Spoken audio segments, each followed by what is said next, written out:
اس لیے سب کو چاہیے کہ ووٹ ڈالنے کو لازم قرار دے اور اپنے اوپر لازم کر لے۔ ووٹ ڈالنا جمہوری حق ہے، ووٹ ڈالنا دستوری حق ہے، ووٹ ڈالنا شریعت کا حق ہے۔ یہاں تک علماء کرام نے فرما دیا ووٹ ڈالنا وقت کی اہم ترین عبادت ہے۔ ووٹ یہ گواہی کی حیثیت رکھتا ہے۔ وَلَا تَكْتُمُوا الشَّهَادَةَ، قرآن میں اللہ تعالیٰ فرماتا ہے کہ شہادت کو، گواہی کو مت چھپاؤ۔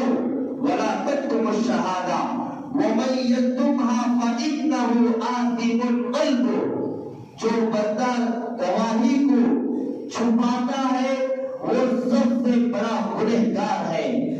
دستوری حق سے دیش کا سب سے بڑا غدار وہی کہلائے گا، اور شریعت کے حساب سے سب سے بڑا گنہگار وہی کہلائے گا۔ اس کے دماغ کو، اس کے دل کو علاج کی ضرورت ہے۔ وَمَن يَكْتُمْهَا فَإِنَّهُ آثِمٌ قَلْبُهُ وَاللَّهُ بِمَا تَعْمَلُونَ عَلِيمٌ۔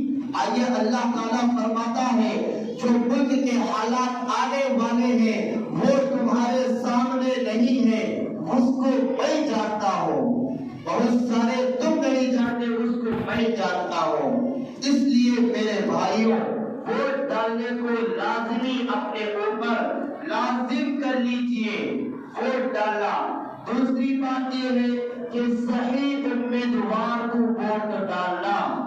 اگر آپ کی نظر میں اس کے برے اعمال اور اس کے برے کردوں کے سامنے رکھنے کے باوجود بھی آپ نے اسی پارٹی کو سپورٹ کیا اور اسی امیدوار کو جتایا، تو وہ پارٹی آنے کے بعد جو بھی مسلمانوں کے اوپر ظلم کرے گی، ہر ظلم میں آپ کا بھی حصہ لکھا جائے گا، ہر ظلم میں آپ کا بھی حصہ لکھا جائے گا، اور آپ کے کھاتے میں گناہ کا گناہ چڑھتا جائے گا۔ اگر آپ نے اپنے رشتہ دار ہونے کی حیثیت سے، اپنا ہم علاقہ ہونے کی حیثیت سے، ہم زبان ہونے کی حیثیت سے اگر رشتہ داروں کے اعتبار سے اپنے ووٹ کو دیا تو میرے بھائیوں بہت بڑے ظالم قرار کیے جاؤ گے۔ یہ وقت آ گیا ہے، اگر اس وقت میں ہم نے صحیح طور پر ووٹ نہیں دیا تو آگے حالات ایسے آنے والے ہیں مسلمانوں کے اوپر کہ کچھ کرو نہیں تو مرو۔ ابھی یہی اعلان ہو رہا ہے